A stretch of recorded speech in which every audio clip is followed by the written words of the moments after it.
You cannot steward what you do not monitor. How about you just maintain? How about you just take care of the things that you have? How about you be a good steward over the few things God has given you and let God enlarge your territory?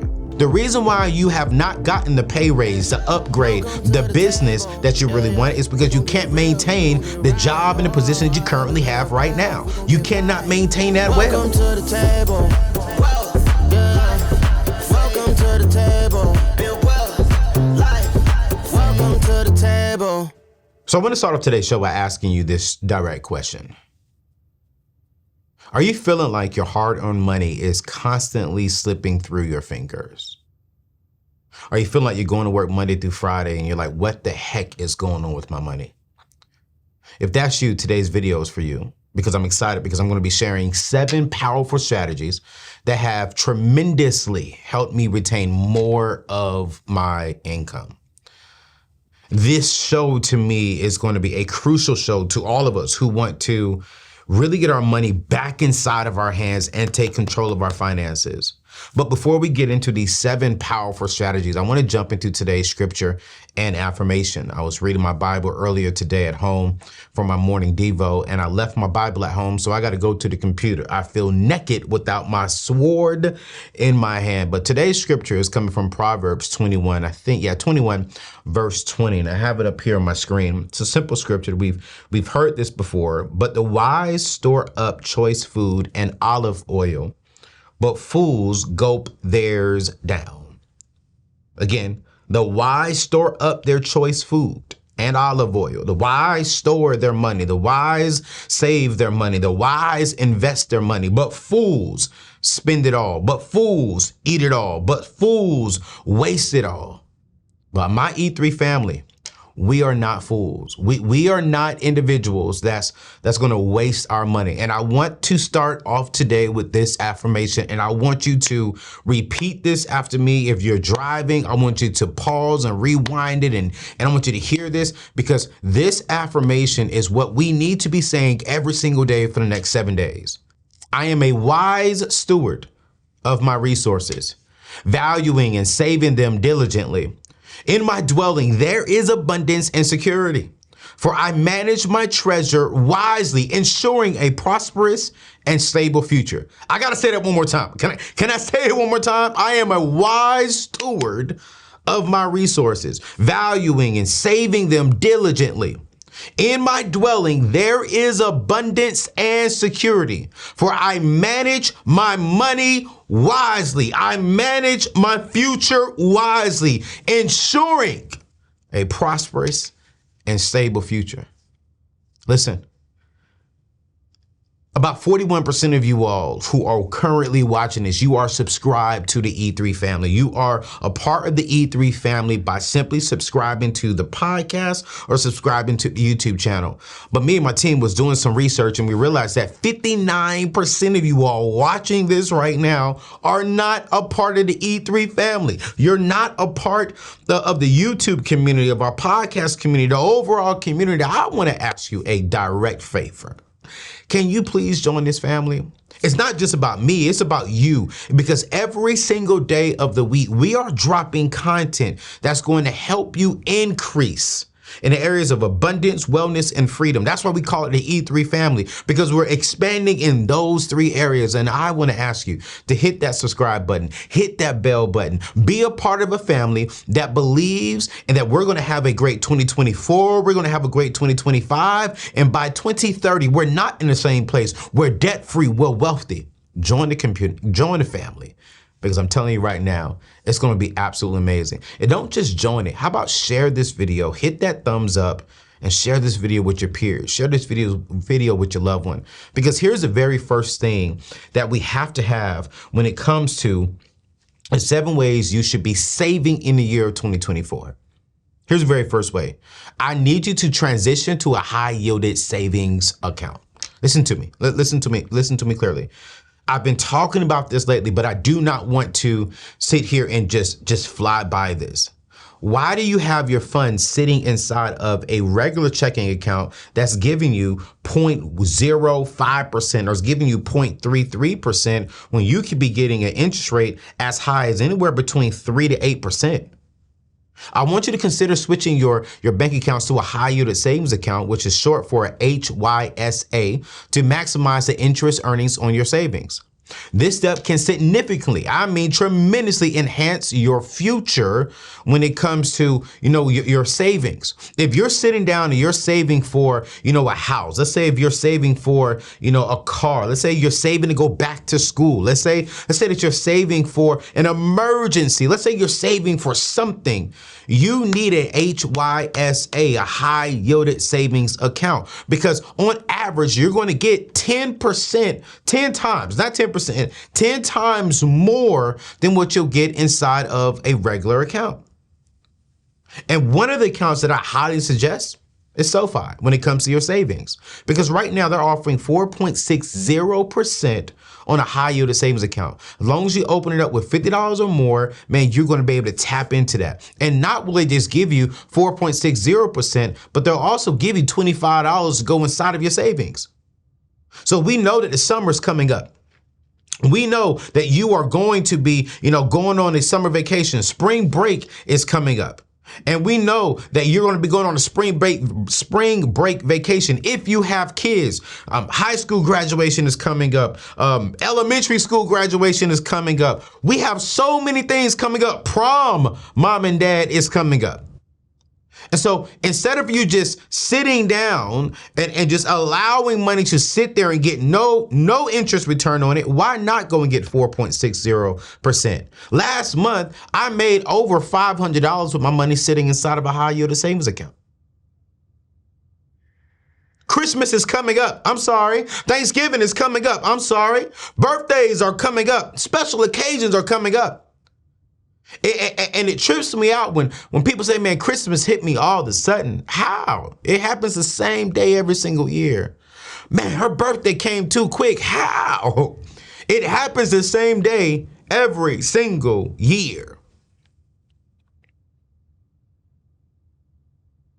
What does the Bible say? What did the Bible say? The Bible said the wise store up. The wise save their money. They save their food. They save their olive oil. They save what they value. And if we're going to save, why not get something for saving? And so when it comes to the 7 ways you should be saving in the year 2024 and saving money, it's not just you saving money, but why not get somebody compound interest to give you a little bit of money for saving your money? You have a house coming up. Why not? Well, you're trying to buy a house here coming up this summer or later on this year. You know what? Better yet, some of y'all trying to get married. You're saving for a wedding. You need to be putting this money into a high yielded savings account. The average high yielded savings account. Let me pull it up right now, because this is what I love about having my own show. I can do what I want to do on my own show. The average savings account interest rate. All right. So let me go down here. The national average savings rate is 0.46% according to the FDIC. Meaning if you had $10,000 in a savings account with simple interest, you would earn $460 in a year. With 0.46. Now let me go over here to my website. You can't see this, but let me go to AnthonyONeal.com. Let me go over here to my wealth calculator. And if you haven't been to my wealth calculator, you got to go check it out. So let's just say in 1 year, right? Let's say how much do you have in investments? You have $10,000 in investments. And then you're going to get 4.60% in that. And you can contribute 0 monthly for 35 for 1 year, 10,000, 4.6. We got $10,000 in it. All right. All right, 4.60%.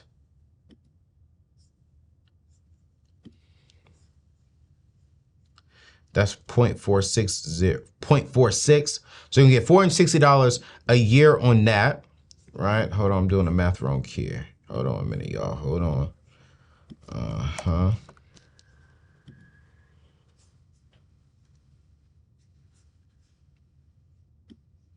Hold on 1 minute there. Gotta type this in here correctly on my math here. All right, let's do that right there. All right, here we go. All right. So for the same math, the same $10,000 sit inside of your account for 1 year with 4.60%. You're looking at almost $1,000 more of what you'll get inside of a 4.60% compared to a 0.460%. So listen, what am I saying? If you're going to save more this year, I need you to look into a high yielded savings account. Some of you are working right now and you're saving to go back to school. And I want to encourage you, as you're saving to potentially go back to school, I want to encourage you to consider a trade school, a tech school. I want to highly consider you all to look into a tech school. And one of the best tech schools out there when it comes to, affordability is Bethel Tech University. And what they are doing is they are offering a micro-credential boot camp that's $5,000 that will get you into the tech field, making so much money within a matter of 9 months. As a matter of fact, I want you to check this out. What's going on, fam? I want to thank my friends over at Bethel Tech for sponsoring today's video. Bethel Tech's micro-credential program. Just 15 weeks and you're on your way to mastering in-demand tech skills, setting you apart in today's competitive job market. And the best part, it's all online, 100% online and fitting perfectly into your busy life. Bethel Tech isn't just about tech skills, it's about growing your character through spiritual mentorship and faith groups, shaping you into a Christian leader in the tech world. You'll learn from industry experts geared towards your success. What about landing your dream job? Bethel Tech's graduates are making waves at companies like Salesforce and Dell. And with a price tag of only $5,000, it's an investment in your future that's both affordable and valuable. Are you ready to start? With multiple start dates, there's never been a better time. Visit AnthonyONeal.com/Bethel. Again, that is AnthonyONeal.com/Bethel. And step into your tech career with confidence and character. So listen, if you're really saving to go back to school, I want to encourage you to check out my friends over there at Bethel Tech. So number one, we talked about looking into a high yielded savings account. Here's number two. I want you to optimize your electricity consumption. I'm gonna say this one more time. Let me say it a different way. I want you to cut off your lights.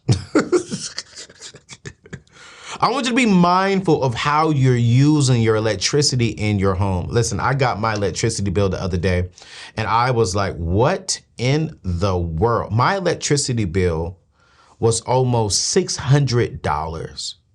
And I was like, what in the world am I doing? I was leaving some things on. I was running my AC. And yes, I run the AC during the winter months because I actually like to sleep at about 65 degrees every single night. So my electricity runs, I keep it right around like 65 to 70, well, 70 during the day, then I leave it on at 65 at nighttime. But here's the key thing, what I really want us to know is that I need us to make small adjustments, such as turning off our lights when we're not using them and investing in energy efficient appliances, because this could lead to a substantial savings over a period of time. And so one thing that I really do is I make sure that I turn off all of my lights when I leave the home. And I make sure I turn off all my lights at nighttime. I do have a small little plug-in light for like my dog Raven, just in case something was to go down. We have some light inside of the house, but I'm very, very, very particular about making sure that I am saving it. And I remember when I got intentional about really just making sure I don't have on any lights or I'm not using any power unnecessary, my light bill went down, my electricity bill went down from $600 to about $285 a month. That's a lot. I have a room in my house, it's a sunroom that I keep a lot of things on in there. Then like my game room, I kept like my TV on in there. We were shooting out of my house in my studio, so we kept my cameras and all the lights on and the TV on in the studio. until Jay came in, and Jay started turning off the lights. And I was like, man, it's actually pretty smart there, Jay.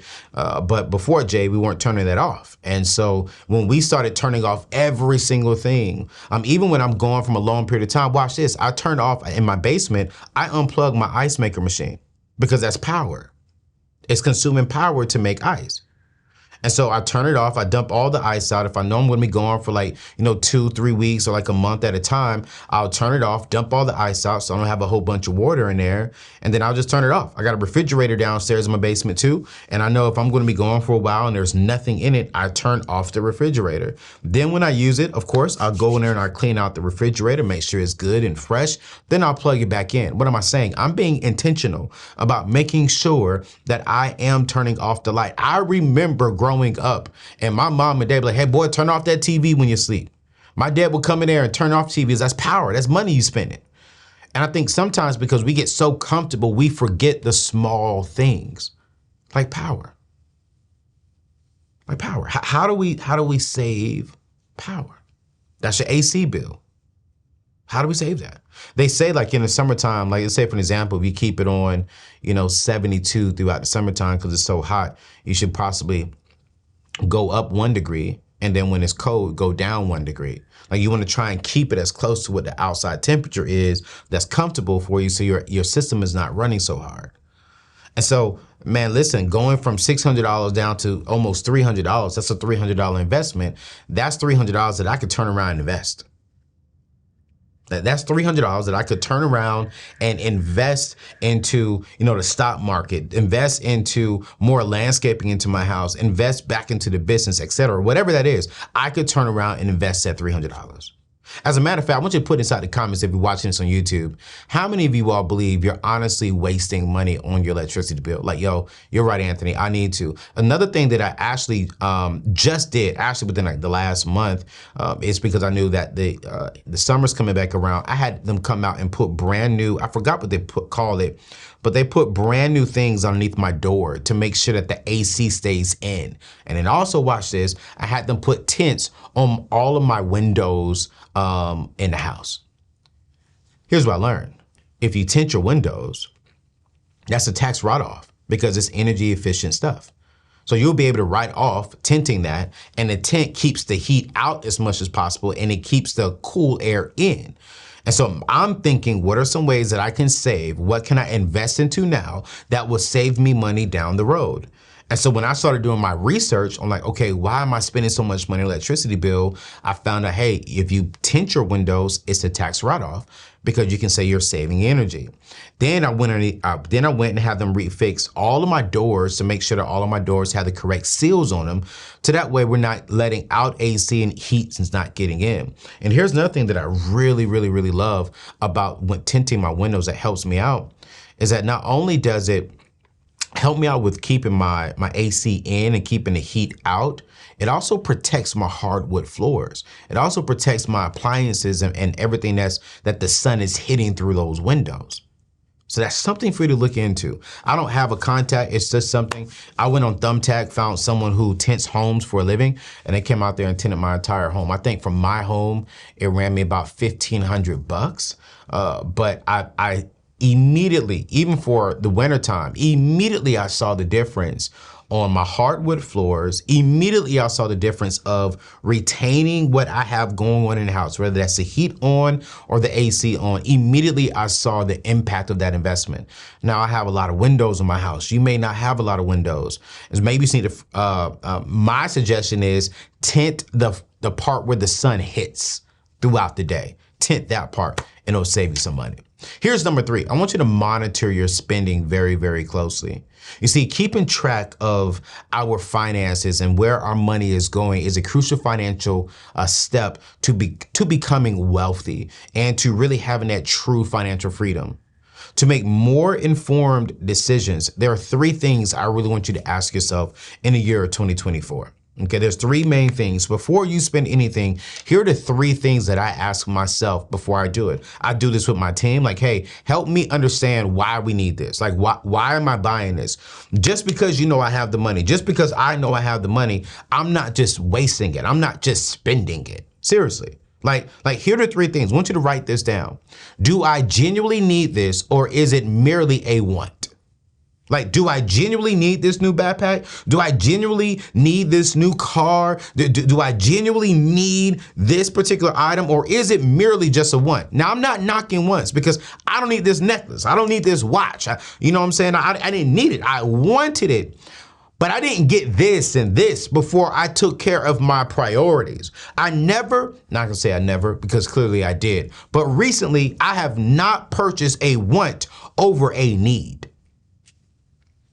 I haven't. I mean, we're in a brand new studio, and if we were to show you all, the studio, my interior decorator, she's like, yo, you need to get some blackout curtains and where they come up and down. I said, no, that's not important. She's like, oh, Anthony, you'll look good. I'm like, I'm not worried about looking good.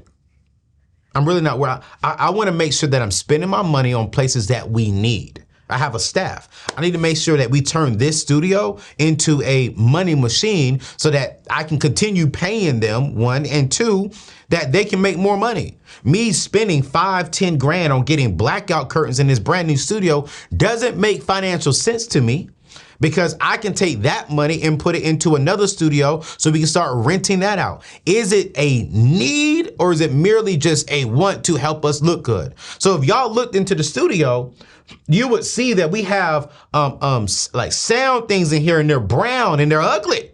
They're ugly. They're ugly, right? But to me, I'm like, okay, is it merely a need, or is it a want? That was a want. It's not something that we need. Here's the second question that I asked myself.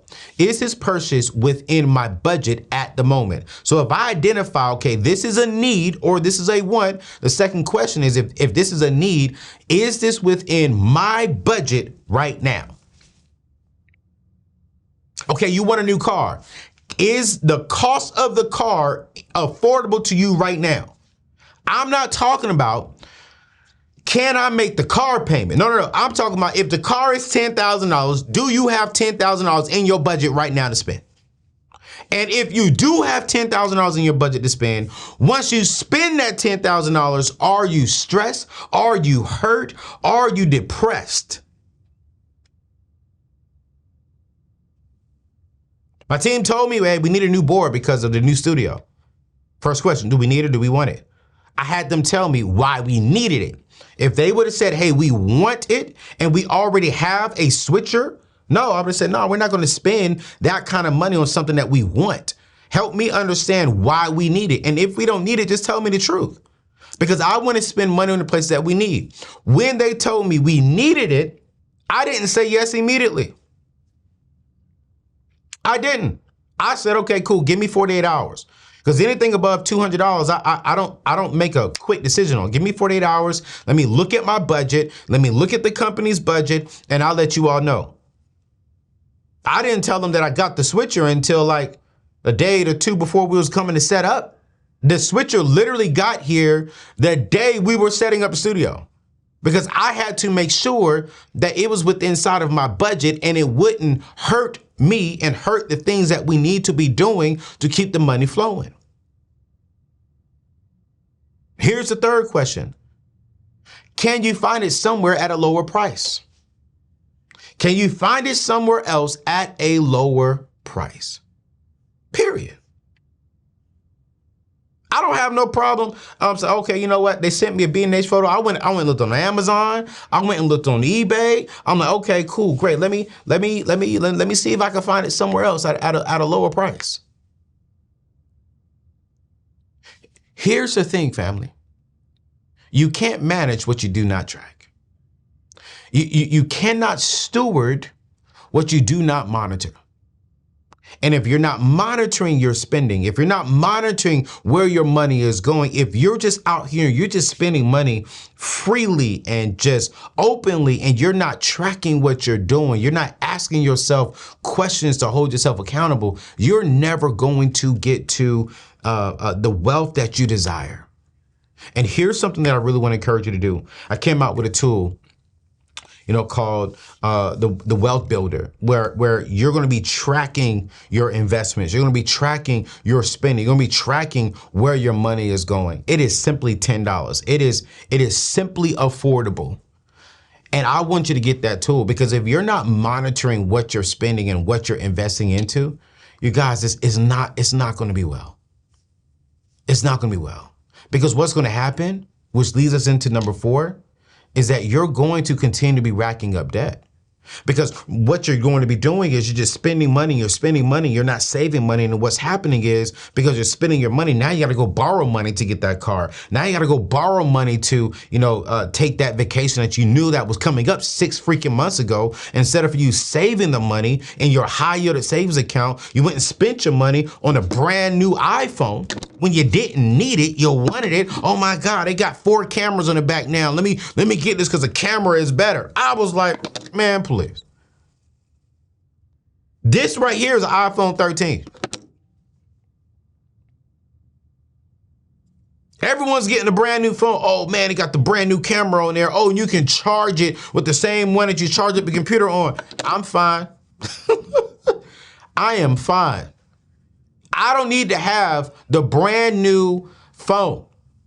I'm not about to sit here and be making payments on the phone. I'm sorry, y'all. I know half of y'all out here making payments on the phone. That is crazy to me. You're always going to be in debt because they're going to come out with a brand new phone every single year. You're going to convince yourself that you need it. Now you're in debt to your phone, which leads me to number 4. You got to eliminate your consumer debt. You got to. In the year 2024, if you're going to be saving wisely, you got to be eliminating your consumer debt. We're aiming for financial freedom. We want abundance. We want wellness. We want what else we want? We want peace. I'm getting excited. I got to focus here. I got to focus. But we want abundance. We want wellness. We want freedom. And debt robs us of that freedom. And how do we save money? We save money by stop paying other people. Aren't you sick and tired of getting up on Monday, going to work just to pay the majority of it? Aren't you tired of that? Don't you feel it when you get up in the morning? You go and you brush your teeth, you take a shower, you look at yourself in the mirror to only realize that, man, I am going to work. I am going to work 8 hours, 9 hours, 10 hours today, so that when I get paid on Friday, 75, 80% of my paycheck is going to somebody else's wealth. It's going to somebody else's family. It's going to somebody else's legacy, and it's not going to mine. Don't you get sick and tired of that? Don't you? I'm gonna pause because I can't hear you, but you can hear me. And I want you to say it out loud. I'm sick and I'm tired of that. And it wasn't until I told myself, it wasn't until I looked at myself in a daggone mirror and I said, I am sick and tired of paying Billy Joe Bob all this freaking money, and I'm coming home and I gotta ask my parents for money. I gotta ask my friends for money. I remember the day when I had to ask my homeboy for $5 just to get something to eat at freaking McDonald's. But I just got a check for $1,200. It pissed me off. And I don't know about you all. That stuff will piss me off still to this day. All these other influencers talking about go ahead and get the 800 credit score and going ahead and, use other people's money. But there's no point in doing it. There's 0 point. What freedom comes with that? Interest paid out is a penalty. Interest paid to me is a reward.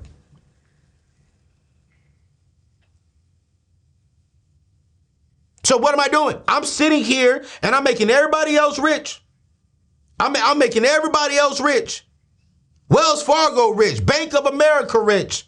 Y'all know Wells Fargo was a family last name? So I'm sitting here and I'm paying all this money to this joker's kids and grandkids, and my grandkids is like, well, what the hell, Dad? Where's my legacy? The Bible says a good man leaves an inheritance to his children's children.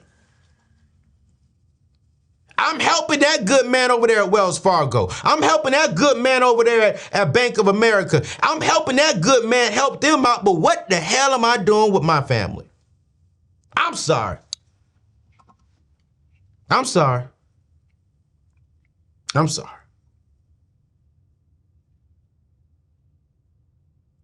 We got to eliminate the consumer debt. You got to focus on paying off your consumer debt, because I'm telling you right now, there's so much freedom, there's so much peace, there's so much more that you can do when you eliminate your consumer debt. It feels so good when my pastor says, hey, you know, we're raising funds for Africa. Something happened in Africa, Anthony. We want to, you know, church, we want to send. It feels so good that I can go into my bank account and just cut a check for 10, 15 grand. It feels so good that when we launched a ministry to help out, you know, other people, we were able to give. It feels so good that in April, we're going to be giving away almost $40,000 right here on this show. We're going to help people start investing into, you know, an IRA. We're going to send people on a vacation, and it feels so good to be a good steward of the funds, because I do not have to pay somebody else. I only have to pay my regular living expenses, and I can be a blessing. And I told God that the moment that I get out of debt and I lay down a solid foundation, that I'm never going back into debt, because I want to be a blessing. So you guys, I want you to prioritize your debt repayments. I want you to get out of debt. If we're going to save more money, one of the key things we can do is we can create margin. We can create margin. And if we can create that margin, there's so much that we can do. You know, and it's just a personal thing for me. I'm not even asking God for 10 million. I say, God, I want to be able to give away $1 million for my company one day. God, I want every single full-time employee that works for me making at least 6 figures a year. I'm already at 1, 2, 3, 3 of them. I got 2 more I got to get there. I've already sat down with both of them and said, hey, here's the plan on how we get you to 6 figures and more. Here's how we can get you there. Here's the strategy. I'm not just going to pay you that. You're going to have to work. But I got a bunch of 20-year-olds working for me. Here's how we can get you $150,000, $160,000 in the next 12 months. God, I want to be a blessing. God, I want to give. But I couldn't do that if I was drowning in debt and borrowing money. And there's so much you could do. What could you do for your kids? What private school would you take them to? I went to Dubai a couple of weeks ago with a bunch of millionaires, a couple of months ago with a bunch of millionaires who are in my space. And man, just seeing what they're doing. I walked around Dubai. They didn't even know this. They're probably watching this now. But I walked around after I left them. I told them I was going to go home and go to sleep. And I was walking back to my room. I actually ended up walking for about an hour. And just to see the beauty, what is doing in Dubai, I felt something come over me and say, you know what, you and your wife are going to live out of the country for 1 year. So my goal is that when I'm married, hopefully within the next couple of years, my goal is that for 1 year, me and my wife can just move out of the country, go to Dubai, go to Bali, go somewhere. I'm going to Bali for my birthday. And my goal is we can live there for a year. You know why we can do that? Because I don't have any debt. My mortgage will be paid off. I don't have any car loans. I don't have any debt. I'm going to make sure that the company is fulfilling and up and running, and y'all are still getting empowered, the content that you all need to empower yourself to get that financial freedom. But it's like when you're financially free, it affords you the opportunity to have experiences that no one else could experience. No one in my family has ever even thought about living out of the country for a year. No one in my family has never been out of the country for longer than 2-3 days. No one in my family has never even thought about going somewhere for a whole month out of the country. But when you have financial freedom, you can do that. 2 more things. Here's number 5. You got to prioritize maintenance over upgrades. I was sitting down having a conversation with one of my friends, and his car needed a huge tune-up. He wasn't doing the oil changes on time, really wasn't taking care of the car. And so when it came time, he got the quote, it was like $1,200 to get the car. And he was like, man, $1,200, man, I can go out there and buy me a brand new car. I could put down $1,500, get me a brand new car. I said, yeah, but how much is the car payment right now? It's on about $600. I said, yeah, but so if you go and trade this car in on top of that, your car note's gonna go from 600 to about 750 because you're not gonna go down in the quality of car. Clearly, we see this. How about you just maintain? How about you just take care of the things that you have? How about you be a good steward over the few things God has given you and let God enlarge your territory? How about you just maintain what you have? How about you do that? How about? You don't have to upgrade every single thing. Before rushing to purchase the latest and the greatest gadget and the model thing to come out, how about you just take some time to just let the lifespan of your phone, let the lifespan of your car just naturally run out. Someone asked me the other day, man, are you going to trade in any of your cars anytime soon? I said, why? Why? I got 2 great cars that I absolutely love. These are my dream cars. I got them. Why do I need to trade in them? Because the body style changed. That car is driving great. It got low miles. As soon as that check engine light comes on for an oil change, I take it into the shop. They give me my oil change. They do the maintenance on it. I come back home. I don't have a car note. The car is kicking and running great. But what we're often doing is we want to go get the brand new thing. I'm gonna say this, and I don't mean to be offensive to y'all ladies, but it may be offensive. But this comes from a genuine place because I don't know what I'm talking about here. I'm just repeating what I was told. One lady tells me that she doesn't buy new wigs; she cleans her wigs. She said, Anthony, I don't want to go out there and buy brand new wigs every time I want to step out. No, I just buy like 2 or 3 wigs, and I just maintain those wigs, and then I maintain my natural hair. I wash them, I take care of them, I do what I gotta do to keep them up to quality as much as possible. Then as soon as one wig dies, I can't wash it and clean it and do things anymore, I'll go buy another one. And I thought that was smart. I'm not a woman, I don't know how that works, but I thought that was smart. She was like, yo, I don't need 15 different wigs. Like I just need a good 3. I wash them, I take care of them, I maintain it.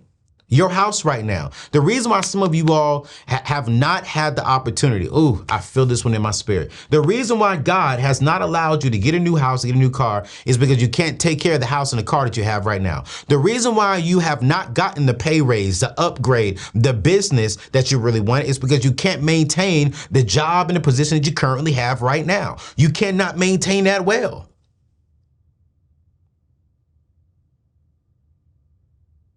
Can't. Why don't you have a new phone, Anthony? Because I'm maintaining this one. How are you maintaining your phone? Well, I did some research. We hardly let our phones die completely. So at nighttime, I actually turn off my phone. I let it rest. So it's not running 24/7. Some of us can't even just turn off our phones. But if I turn it off, let it rest a little bit, boom, just like a computer. You got to turn off your computer. I haven't had to buy a new computer in years because I turn it off. I let it sit. I maintain the computer well. I keep it updated. I clean my computer. Some of you are looking for the latest and the greatest gadgets rather than maintaining what you have. Last point on this point, my uncle pulled up. He pulled up in a 1970 something BMW and that thing was clean. I was like, Unc, how in the world does your car look this good and it's this old? He said, boy, I maintain it. I clean it every single week. I hand wash it. I don't take it through that crappy machine thing that it hurts the paint. I get up in it every single week, me and my son, and we wash it. I take it in to get an oil change every single 90 days. It gets an oil change. If I hear something off, I maintain it. I said, how many miles it got on it? Just 320 something miles. Have you had to replace the engine? Nope. Have you had to do anything major? I mean, AC, brakes, tire, a little bit of engine work here and there, but I ain't got no car payment. If you take care of that small thing, God's gonna bless you with many. He's gonna bless you with many. Here's number 6, real quick. You gotta automate your savings, you guys. This year, I really want you to get into automating your savings. I want you to set up a transfer to your savings account every single time you get paid. AKA, I want you to pay yourself first. Okay? If you can do this will change your life. So I know for a fact right now I'm going to Bali in July for my birthday. I'll be there throughout the entire month. So this, for right now, automatically, every time my check hits my account, I automatically send X amount of dollars to the savings. So I've already purchased the house that I got in Bali, but I know I'm gonna want to spend some money while I'm over there, and I got to finish paying for the house too 30 days before. So I already know that that's coming. Yes, Anthony ONeal knows it's coming. Can I just be honest with you on transparent? I got money, but I like to practice what I'm preaching. So if I know I'm going somewhere, I want to automatically put money into a savings, a high yielded savings account to where I'm not going to get a whole lot of money. But if I'm going to set aside $5,000 for the trip, for example, well, why not get an extra, you know what I'm saying, $200-$300 for my money just sitting in a high yielded savings account? Because this set and forget approach ensures you consistently save a portion of your income, making it easier to build your savings over time without a temptation of spending it. And so it literally transfers into a totally different high yield savings account that I do not see. I don't even touch the high yield savings account. My CPA actually touches it when we do our monthly meeting. Hey, you made $500, $600 this month on your high yield savings account. Cool, great. I don't touch that high yield savings account unless it's time for me to touch it for what I was saving for, or unless it's an emergency. So I automatically turn on savings. Watch this. I automatically turn on my investments. And so I'm investing into a 529 for my kids. I don't even have kids. See, oh my gosh, I got to end this show. We're already over time. I don't even have kids, and I'm automatically every single month setting aside $250 into a 529 account for kids that I don't have. And if I never have kids, those funds will be transferred. It will go to my estate, and then inside of that estate, it will go to my nephews and my niece.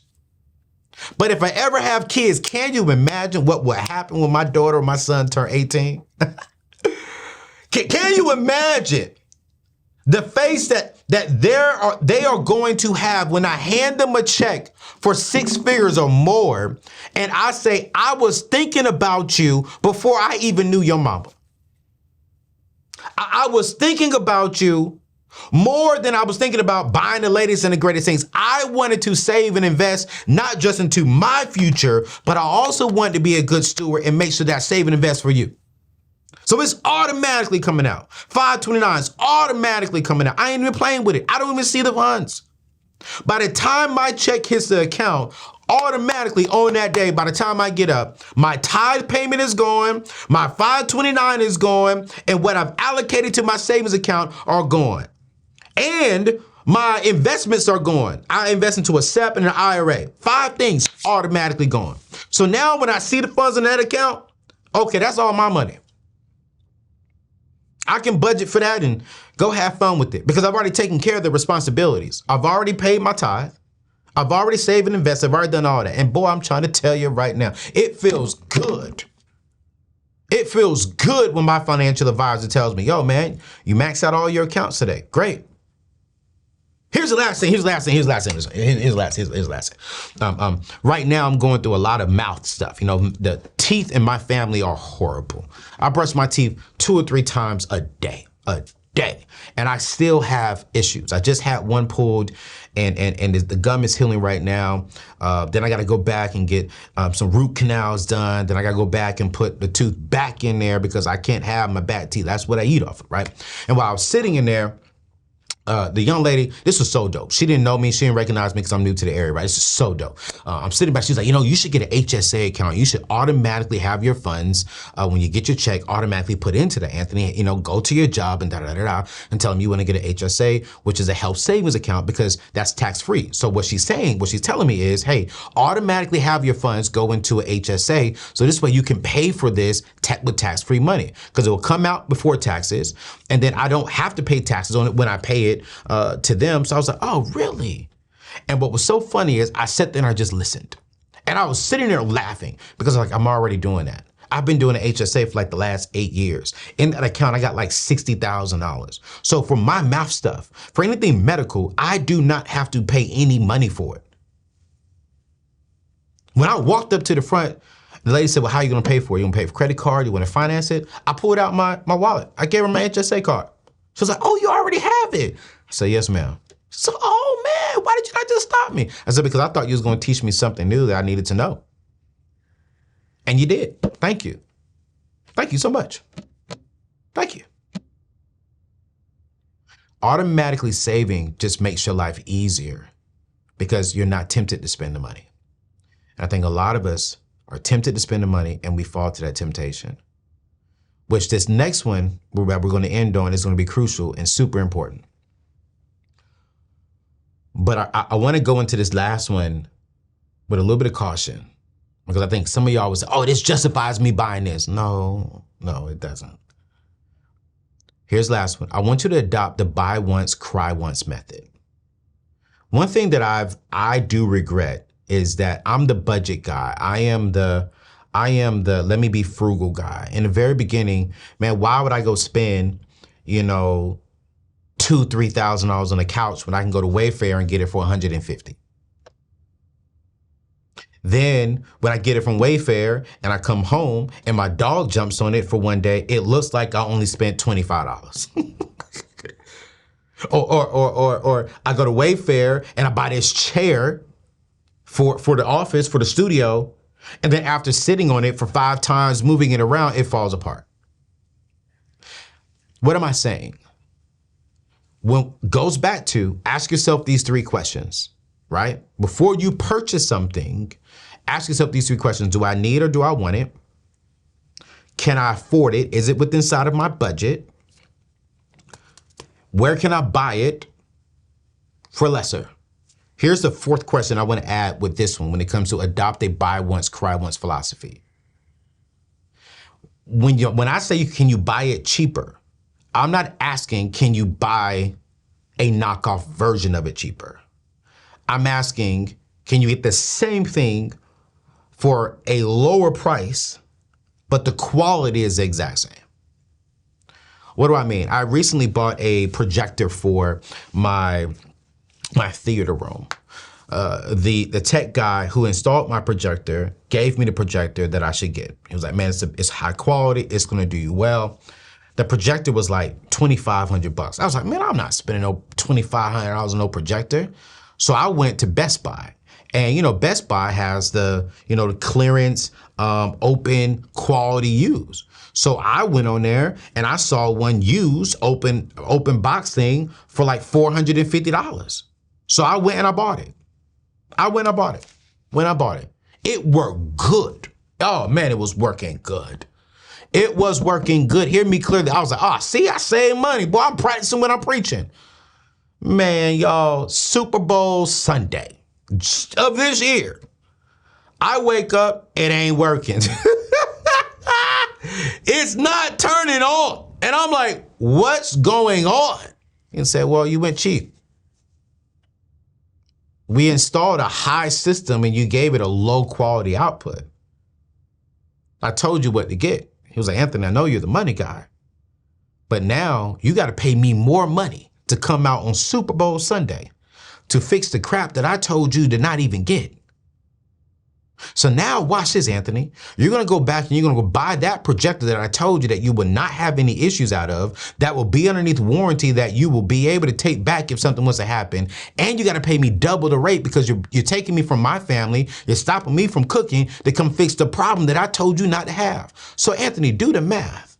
How much money did you spend for your theater room now? I spent $450 for that projector. Crap, died. Can't take it back. Had to go spend $2,500 and then pay him $350 to come uninstall and install the new one. It cost me more money because I was trying to be cheap. There are certain things that we can be frugal on, then there's just certain things you just do not. You spend good money on equality because it will last you forever. It will last you for a long period of time. Because we'll try and get this cheap thing, then we get this cheap thing, and we get that cheap thing, and we get this cheap thing. Then when we look back at it, we spent more than just dropping good money on this.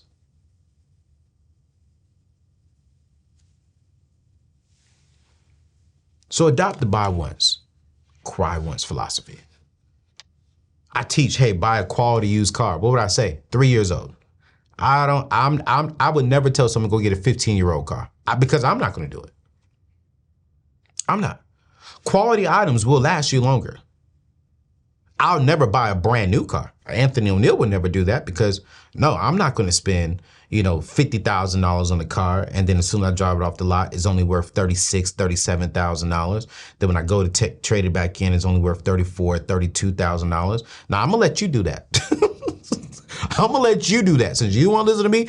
Not you. I'm sorry, not the E3 family. I'm gonna let them do that, and then I'm gonna go back and get that same car for what it's actually worth, pay cash for it, and enjoy it.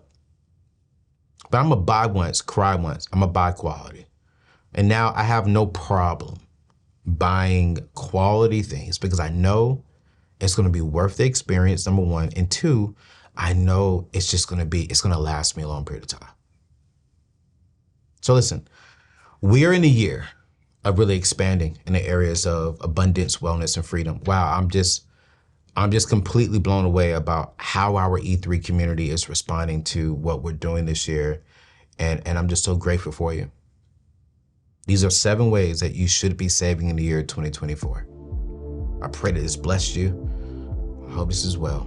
Sorry for going over my time. I'll see you in the next show. Peace out.